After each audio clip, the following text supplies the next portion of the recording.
طاقة الإماراتية تمول مشروع ربط كهربائي بين المغرب وبريطانيا.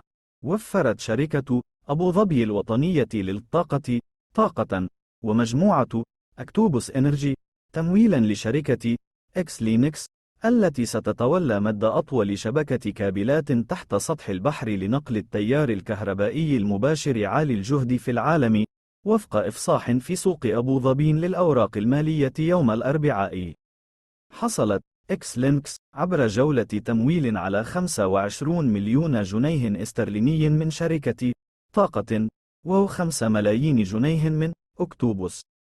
المشروع يربط بين المملكة المتحدة والمغرب، ومن المقرر أن تمر الكابلات بكل من البرتغال وإسبانيا وفرنسا، ضمن أول مشروع من نوعه في العالم لنقل الكهرباء المولدة من مصادر الطاقة المتجددة عبر مسافات طويلة وتصديرها عبر الحدود لتلبية الطلب المتزايد على خدمات الكهرباء.